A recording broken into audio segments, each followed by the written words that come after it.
In your folder, you'll find a set of rules for 2013. They look amazingly like the 2012 rules, which seem to work okay, as I remember. But if you want to look over them, and I'll entertain a motion when you're ready. Move to adopt the rules that are in your folder. Second, Senator Underman. Motion by Senator Mullis. Any discussion on the rules? All right. Just one second. If you just walked in and didn't get your folder and a budget and a differences sheet, please raise your hand.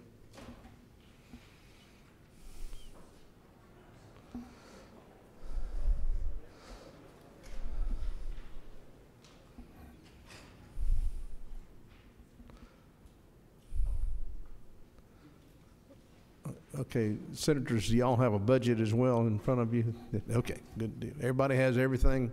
I want to rush you. I just want to be sure we've got it. Okay, we have a motion on the floor to adopt the rules that were in your folder. Is any other discussion? All in favor, please say aye. Aye. All opposed. Motion carries. Rules are adopted.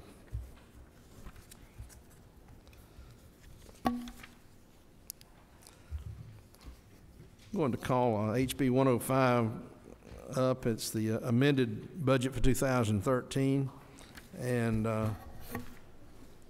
as you look through the differences report, you'll find that it's pretty thin. And as you look through the budget, you'll find there are not a whole lot of changes. But let me just first of all thank the subcommittees who met over the last 2 weeks. That I know that you all know this, but our subcommittee chairs generally all have other standing committee duties as chairman, and the appropriations is a extra duty in a way, and they have to combine that with existing duties with other committees. And I just appreciate your hard work in finding the time to have the hearings and finding the time to meet and to seriously consider our budget request. And I want to publicly thank Angela Toohey for her work in setting these meetings up. It's very difficult, and she works very hard at it and tries her very best to accommodate the chairs. The members of the committee who took the time to come to the subcommittee meetings, I appreciate your work and your input. And as we work through this process, obviously whatever we present today and present on the floor goes to conference. And if there's still something that you feel strongly about, I hope you'll let us have some discussion about it, and we'll certainly take it under consideration as well. The SBEO staff has done its usual outstanding job, and I salute them. They're just an incredibly talented group who just work so hard, and so many hours when we're all gone, they're still over there working. So I just want to publicly thank y'all. Thank Jason Fernandez, who is absolutely a fantastic director of our budget office.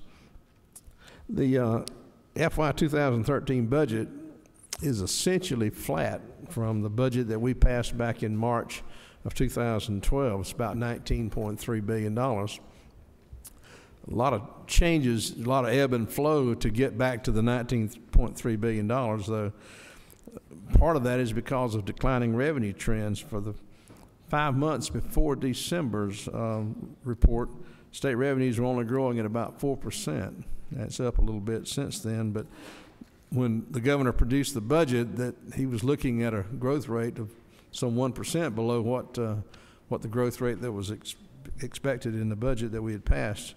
So on one hand, the budget was reduced because of declining revenues. And on the other hand, the budget was increased because of the mid-year education adjustment. So the combination of the two produces about the same size budget that we had before.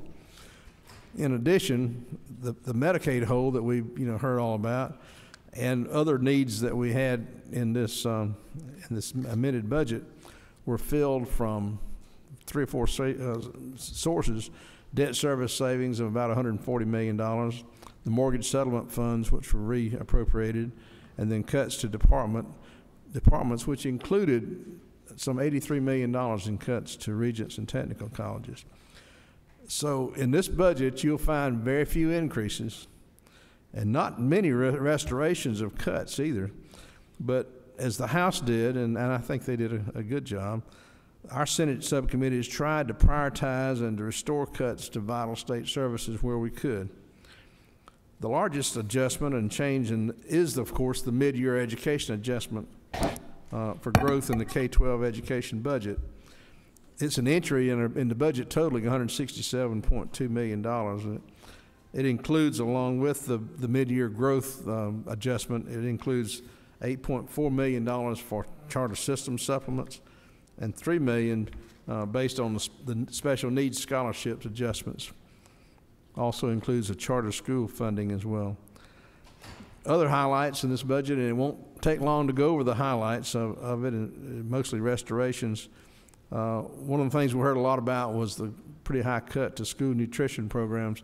Just want you to know that the Senate has restored some $979,000 of the cut to school nutrition programs. There's been $4.9 million added for new charter school systems, for the new systems coming online. This is, of course, something very important to the Lieutenant Governor and something he has led the charge on for a number of years, and charter systems seem to really be leading reform in our state. We restored $2.2 million for the special funding initiative for fast-growing Gwinnett College, which is something in the middle of this year was a terrific cut to them. We restored the entire $2.2 million.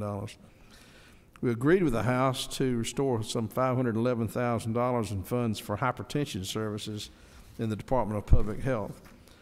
We also increased funds to $17.3 million for disproportionate share of private hospitals for charity care that's matched with federal funds. These are the non-deemed hospitals. We restored $137,776 for graduate medical education residency slots for the Georgia Board for Physicians Workforce. And of course, providing more residency slots is a key part of building our capacity in Georgia to build our physician base and try to keep students that go to medical school in Georgia, try to keep them in Georgia when they get through their residency. We restored some $323,000 for the Mercer School of Medicine operating grant, also in the Georgia Board for Physician Workforce, and additionally restored the cut for Morehouse School of Medicine as well. Reflected an increase of some $43 million in departmental surplus for the revenue shortfall reserve, with the possibility of those funds being used for Medicaid through fiscal affairs at a later time. But I want to salute Jason Fernandez and the support that he got from the state accounting officer and our other state services, including the state auditor, who helped identify these funds and helped us to put them in a position to help either flow through our RSR or be utilized by the department at a later date if needed. But we did not spend the funds. We restored $100,000 to a House cut for the hemophilia funds, and there's been some developments in that area that makes us believe that where we had been reducing the amount going to hemophilia, that there may in fact be a bigger need than we thought. So we're going to discuss that in conference. The $100,000 is not all that's needed. We restored $125,000 to the Secretary of State's office, where archives presently reside until they are transferred to Regents in July. This will ensure that archives stay open at least 2 days a week to the public through end of June. We restored $50,000 a cut to keep the North Central Georgia Law Enforcement Academy in Cobb County operating. And this is important to law enforcement in that part of the state. And we agreed with the House and restored $125,000 for aviation projects in the Department of Transportation. We agreed with the House and restored some $436,000 to retain emergency firefighter personnel in the State Forestry Commission. And we restored some $338,000 for accountability courts as well. We restored $1.2 million to the tax compliance program for compliance support in the Department of Revenue. We've had outstanding success in the addition of auditors and fraud investigators in the Department of Revenue. It's been something that the department has investment in new personnel for that department has paid off, we believe, for the state, and we are tracking those revenues as well.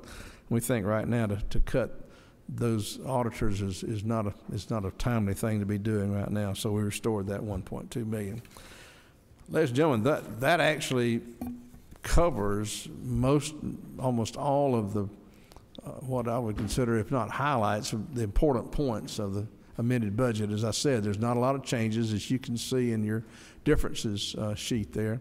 But at this point, we'd be glad to answer questions, and at the proper time, we'll consider a motion.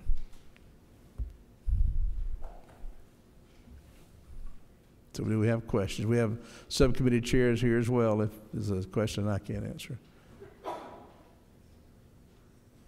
There's a light on over there. I don't believe there's anybody. Is that you, Senator? Okay. Senator Tate. Mr. Chairman, thank you for all your work on the budget. We appreciate that. My question has to do with the foreclosure. No, I'm not hearing you. I don't know if. Let's see. I don't know whether. Two mics on. It's showing on, but I've 1, 2, 3. I've got the right one on. I don't know whether this is controlling it or what. Just speak up. I'll try to repeat the question. My question has to do with the foreclosure settlement. There were funds that came down from the federal foreclosure settlement. What happened to those funds? Why were they not used to keep families in their homes? My memory of the total package that came down in the settlement was some $700 million or so that were funds that were directed directly for the benefit of those who had lost homes or were involved in it. Those funds have been appropriated to or are going through the Department of Community Affairs and there are programs there, as you're probably aware. The $99 million or so, which was the state's portion of the settlement, was, while there may have been language that said this could be this or it could be used for that, there was no requirement in the court settlement for it to be used in any particular way. At the time, I'm doing this from memory, but at the time, I believe the governor put those funds into economic development, thinking that job growth may be the way to help everybody save their home. In this budget, and as I mentioned earlier, and I guess I said a lot about how this budget was put together without really stating how hard that was, because as I said, he was putting together the budget at a time when our growth was at least 1% under what the revenue estimate was. So to say that it was cobbled together might be not exactly the right phrase, but it took everything they had to balance this 2013 budget. In that process, it appears, and you'd have to query OPB on all the thinking that went into it, but from where I sit, it appears that they needed those funds to help balance our budget, and they used them.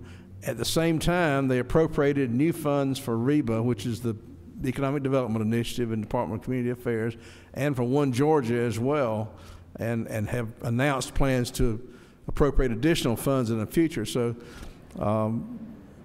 while that may have been initially a good place to put those funds, it's just like every other fee and every other dollar that the state takes in. When it comes right down to it, we've got to balance our budget. And the good news is Georgia has made those hard decisions. Sometimes they're unpopular, but there was never any reason for those funds to be used. It was never any requirement those funds be used for anything except whatever the management of the state decided to use them on. Okay. Yeah. Anyone else?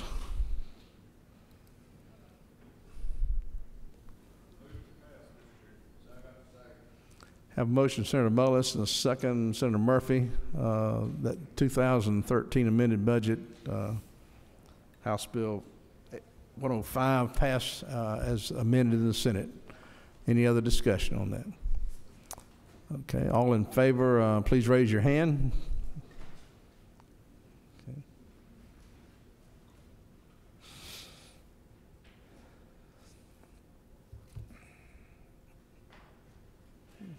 All right, and all opposed?